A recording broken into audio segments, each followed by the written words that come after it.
Now for the most very keynote speech of the day, I would like to invite President of Tibetan Administration, Dr. Lobsang Sangela, to take the stage. Dr. Lobsang Sangela was born in Darjeeling in India. He studied law from Delhi University and subsequently completed his PhD from Harvard University. He has been elected as the first Sejong of Tibetan people, which is the equivalent of president of a nation. He has been served 2 terms from 2011. During his term, he has been taken upon multiple responsibilities of traveling all over the world and meeting with the countless dignitaries of different nations of the world and speaking at various important forums like Oslo Freedom Forum and Halifax International Security Forum, to name a few. He has attended congressional hearing in U.S. as a representative of the Tibetan people all over the world. And we are very blessed and honored to have him here today with us.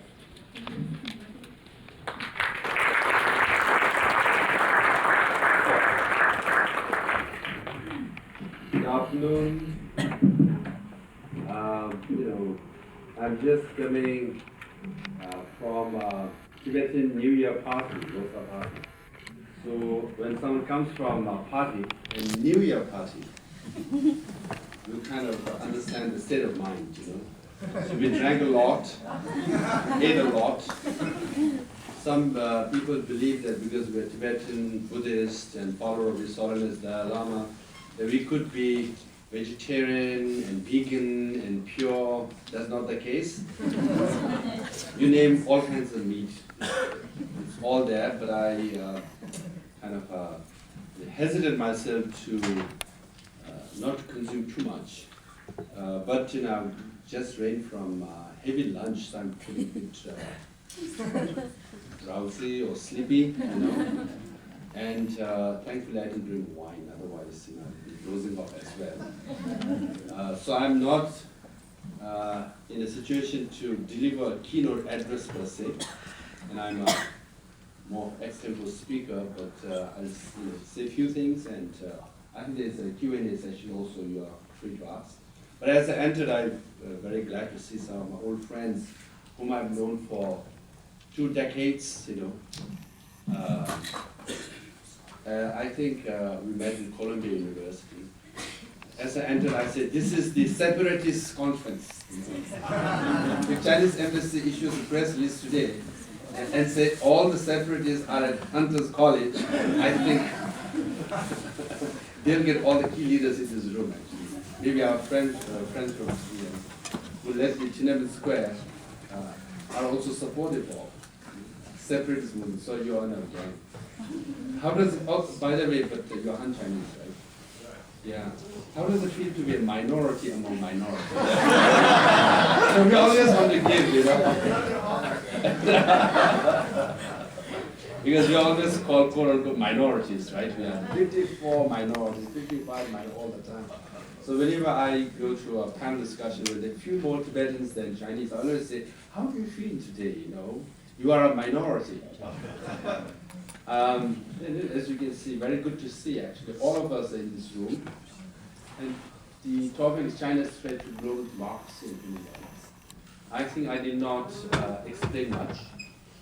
All our friends and panelists will share their views and convince you beyond doubt. It is indeed true.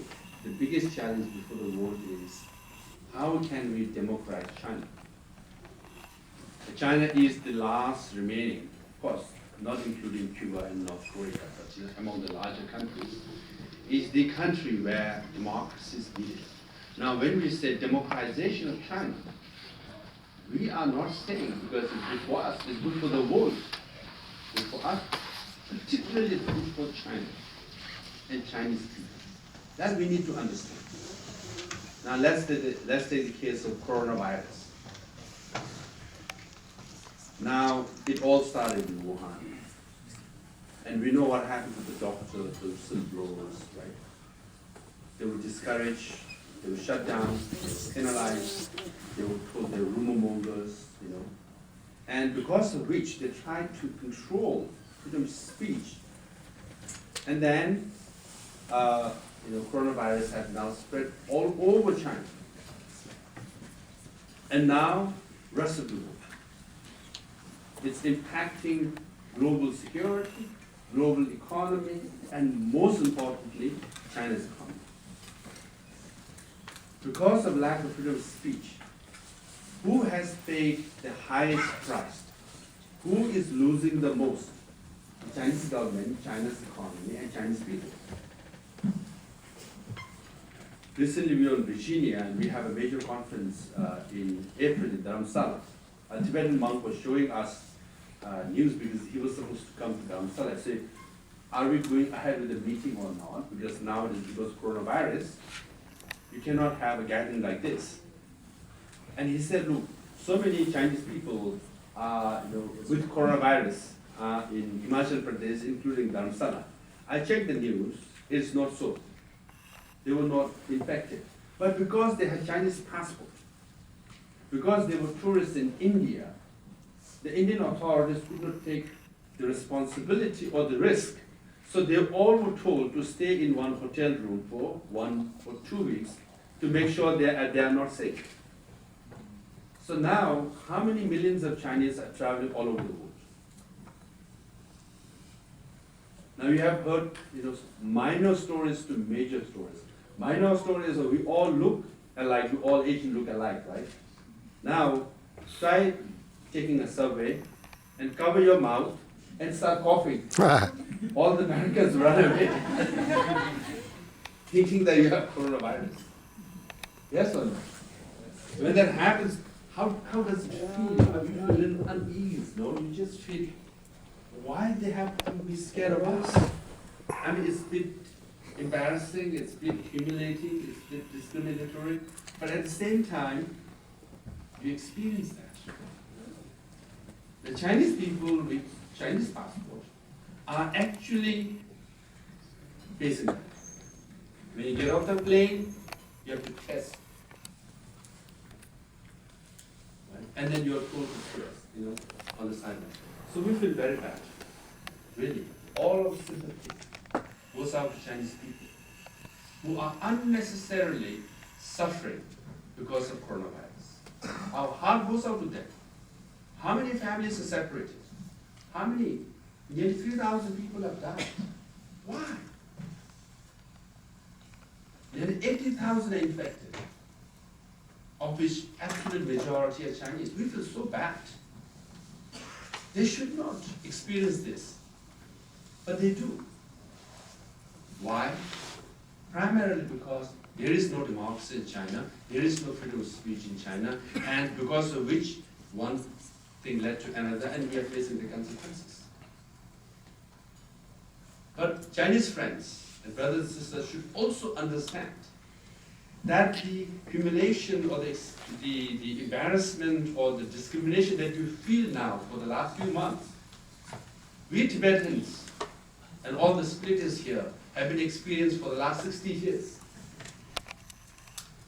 We are always told by the Chinese government, by Chinese government officials, saying that you are Tibetans, you are a minority, you are backward, you don't know anything. We should show you the path. The party secretary of Tibet Autonomous Region should be Chinese. The chief of the judiciary should be Chinese. Chief of the police should be Chinese. Chief of the intelligence should be Chinese. We should lead you. Even at a village, county level, party secretary is Chinese. Even though there is a Tibetan, there is a Uyghur, there is a Mongolian with equal credentials. In fact, better credentials. In their own land, they are told, no, because you are quote-unquote minority, because you are Tibetan, you have to be subordinate to a Han-Chinese officer. That's how we felt. I continue to feel for the last 60 years. Discrimination, humiliation. So in a way, we have full sympathy and understanding of how Chinese people are going through this experience. But you must also understand that actually Tibetans and the people in the province, many of us have been going through this for the last 6 years. Now this is nothing new. Because of lack of democracy, because of the lack of freedom of speech, the coronavirus tragedy has happened. Now, we just have to go, not even 2 decades ago, SARS. Same experience. Chinese government discouraged the information, and one thing led to another. Now, it became a crisis, global crisis. And people in Hong Kong paid the most price because the second largest mortality was in Hong Kong. Now again, if you go by history, we should learn. Amartya Sen had written an article, later a book, comparing famine in India and famine in China. So according to his analysis, the data, he found that during the famine in West Bengal in India and in China,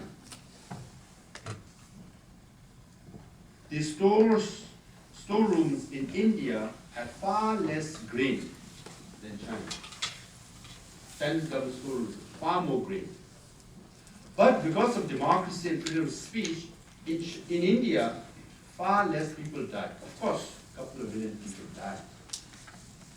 But because there was a democracy, because there was freedom of speech, every news media started covering the death and the tragedy. And the politicians and leaders, they felt pressure, so they went and looked wherever they could get any grain possible from any storeroom, and they distributed to the people, and they prevented a major famine. But in China, in contrast, the storeroom had more grain. But then the local officials reported to higher authorities that everything is good. People are happy, people are satisfied, people are content, and more and more and more people died. Millions died. And the grains were lying in the store. Because there was no media to report it. Because there was no freedom of speech, there was no democracy, there was no check and balance. So history has taught us, at least taught China, not just once, famine, SARS, and coronavirus. And ultimately, who pays the price?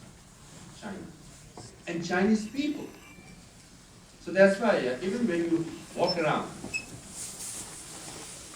even if you cough a bit, they look at you as though you're untouchable.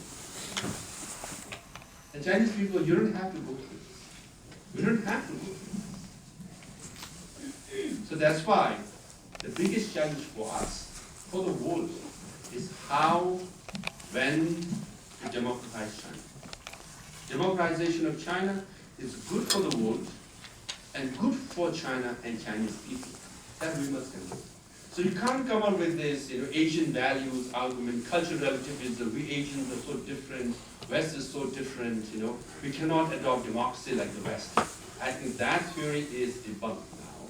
And there are so many, from Philippines to Indonesia to Malaysia to Taiwan, so many democracies in Asia makes it very clear.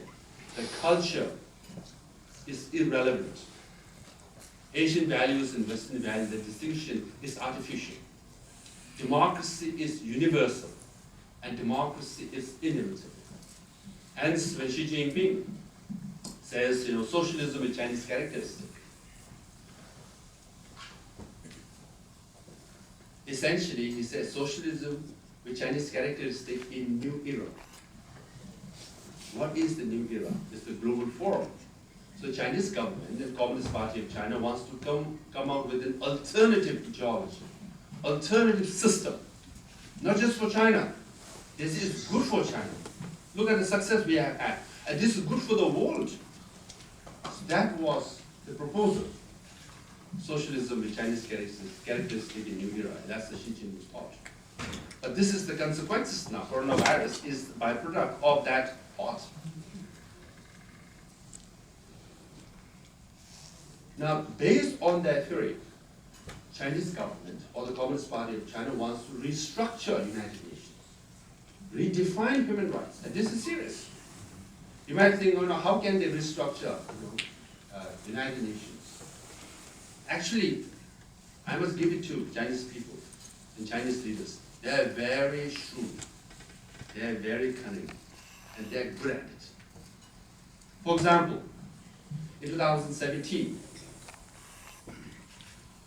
China received 2 billion of low-interest loan from World Bank. Now, World Bank is supposed to give loans to poor countries with low interest for their development, for their progress. And who was the largest recipient of World Bank loan in 2017? China.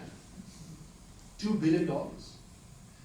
China, we all know, China has the largest foreign reserve, anywhere from 3 to 4 or 5 trillion dollars. But they're so good. They convinced the World Bank to give them the largest low interest loan, $2+ billion. They're good, right? We must acknowledge, we can't be so arrogant, all the separatists here. So we are right, we are moral, we are the good ones, they're wrong. They're good. We must acknowledge that. Once you know they're good, then you should strategize as to how best to, beat them, or navigate, counter strategy. Now, they got $2 billion low interest loan. African countries, all these poor countries barely get 50 or 100 or $200 million from the World Bank, and they just think they're great, right? And China gets the most. Now, last year, Chinese government donated $200 million, I think around $200 million to the United Nations. And what happened? They became the second largest donor to the United Nations after America. They took over Japan. $2 billion from World Bank, $200 to United Nations, and they are the largest donor. Good, right? Now, $200 million, the way UN function, all those people who work at UN, I have respect for you, the way they function is very simple. You give money, and the Chinese government is very good, they choose. You give money, it's not a blanket check to United Nations, okay? They choose which agency to give. So they choose agency, UNHCR, Human Rights Commission, they choose. And then once you give them money, they say, okay, we need to implement this project, and what you need? Chinese officials in the UN, all over. Now the UNHCR, I think it's UNHCR, they organize this UN Youth Forum. They got leaders from all over the world, like you people in this room. It's a UN Youth Forum, okay?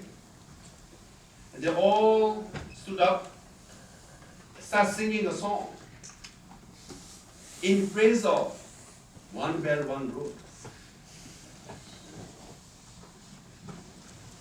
Now, how does it look? UN-sponsored youth forum. Youth are standing there and singing a song in praise of, One Belt and Road Initiative. And there's a song. It's in YouTube. And it appears that United Nations endorses Belt and Road Initiative, which is Chinese government project. And the whole world is applauding and praising it. And actually, those who actually sang, maybe they were convinced that it's a good project, right? And my friend Dokum Isa is here. The Interpol is an international agency, right, to monitor, to track quote-unquote terrorists and troublemakers. One troublemaker is here. And Dokum Isa, my friend, he was issued a red alert. And later, who happens to be the president of Interpol? Deputy Security Minister of China. Now, when you have a Deputy Security Minister of China, who is the president of Interpol, all of us who are split in this room, right? You want a photograph? It's shown live now. We should expect red alert thrown at us, So you will be barred, prevented from traveling to many countries. Fortunately, the president of Interpol was arrested by the Chinese government in China for corruption, and he never came back. So to begin with, they appointed like that kind of person, right? See, this is how they, manipulate international system. And this is serious. At the UN Human Rights Council, Chinese government has proposed, and majority of the UN Human Rights Council members have voted in favor of a new definition of human rights. New definition. Development over democracy, food over freedom. Yes. We talk about democracy and human rights. The way we understand democracy means, of course, among many things, basic definition of democracy has to be freedom of speech and freedom of election. Free election, freedom of speech. These are the basic. Of course, you can have many definitions of human rights. But in any country, this should be the basic. But now, if the UN human rights new definition comes up, they say, well, is the Chinese government giving you good food? Yes. Are they giving you shelter? Yes, keep quiet now. You got your human rights. Chinese government has fulfilled the criteria of human rights. So what about my freedom of speech? Well, food, shelter, Belt and Road Initiative. And unfortunately, this is the challenge. Majority of the countries in the world have voted for that resolution. Not just once. Now, as the UN system works, they want to make that definition into a statute, make those resolutions into a statute. If it becomes a statute, it's binding on all of us. So it doesn't matter how many times we gather here and make noise and talk about democracy and human rights. You go to the United Nations, which is supposed to be impartial and fair, they say, this is the definition. See, this is how they are restructuring the United Nations. Now we always talk about UN Security Council with the 5 veto power holder, and then no matter what you do, it never reaches to the top. That's given. China has veto power. None of these facilities will make it to the UN General Assembly. We're not talking about that level. Security Council, forget it. We are talking about a Human Rights Council. This is where human rights discussion ought to happen. If Chinese government succeeds, we won't have to. Now, why is that a challenge? As I said, Chinese government is shrewd and effective. And how did they manage to do this? How did they manage to silence human rights discourse in China? Again, it's very simple. 20 plus years ago, we used to be in the streets. Uyghurs, Tibetans, especially Tibetans, we were leading for some time. Now all our friends have joined us. It's good. For 60 years, at least for 30 years, we were all alone. I'm glad people of Hong Kong and Taiwan are with us today. Don't they just say, yeah, Tibetans,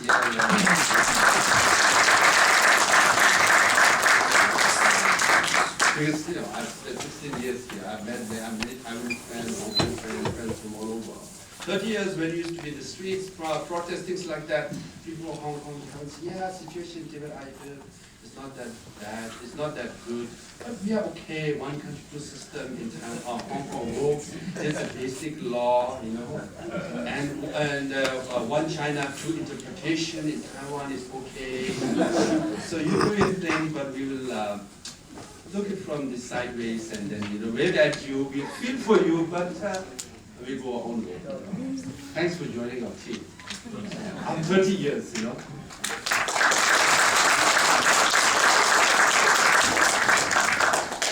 So what has happened is that 20 years ago, we used to be in the streets. Everyone used to be in the streets. Say, human rights violation is going on. You arrest 10 people, you shoot 10 or 20 people. We roam the streets of New York or everywhere in the world. And the news media also used to come and cover us. Because news media, they want an action. Right? And we used to be there. And the international community, they used to join us too. They validate our argument, Governments also issue statements. Pension lamas, whereabouts. Right? Any major human rights event or tragedy happens, Tibet is reported. Then Chinese government, especially China experts, sinologists. Now, there are many good sinologists, okay? They are for democracy, they are for human rights. There are many others who say, well, the way you have to deal with China or Chinese government, you have to make them understand, is that you must understand Chinese culture, Chinese values, Chinese mindset. Again, this cultural relativism, human values are coming up. If you want to deal with Chinese leaders, for them, their face is so important. If you go out in the streets and embarrass them, they get angry, they will not do anything for you.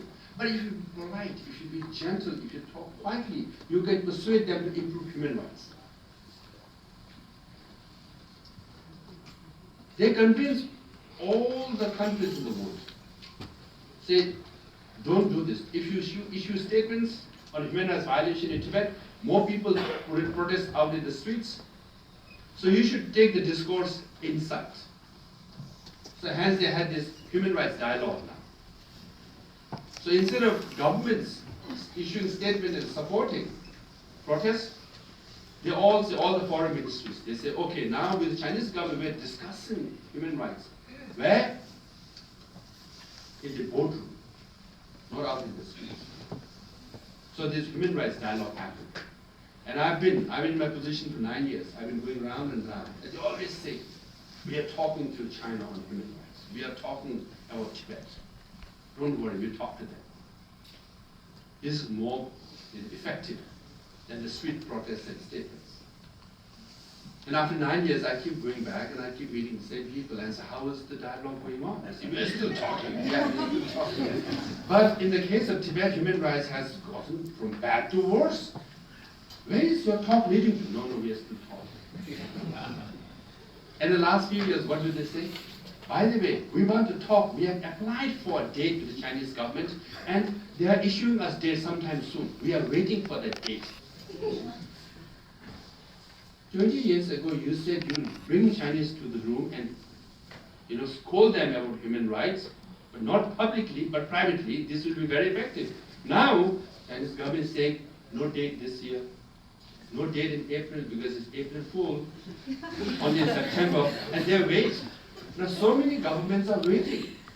Months and months, some are years. I met a few governments say, it's been 3 years we haven't had this human rights dialogue. They don't even get a date to talk about human rights, far less improve human rights. In the last 9 years, since I've been in position, situation in Tibet and Xinjiang and Hong Kong has gotten from bad to worse. See? They are good. Chinese government is so persuasive. Don't you think? They took the discourse, the public discourse of human rights, to a private discourse. And they did nothing. Now they are not talking. The people are applying for dates. And they are waiting. And I have many friends. I said, how did the discussion? Well, same old thing. Same monotonous thing, the monologue that we say and same monologue they say, and that's it. And they say, are you interested? No, they don't get excited. And who are these people on the other side from the Chinese government? Western trained Chinese officials. They know human rights jargon. They can recite human rights definition better than you. And they will tell you what human rights is all about. Why I say this is, there is a spirit that we must engage with China. We must educate all these Chinese students here. From 100,000 to 150,000, 200,000. Some trained Chinese leaders also, they will go back. And they will climb the leadership ladder. And eventually democracy will come. Why? Most of the Chinese leaders would have been educated in the Western academic world. And they would have changed their brain, or rather washed their brain, or whatever, educated their brain, and they will be like us. 20 years. Socialism is Chinese characteristic, is the way to go. We are redefining, restructuring United Nations, redefining human rights. We take most loans from the World Bank, Conditions are imposed on us. Hence, it's the biggest challenge. Yes or no? And people in Hong Kong,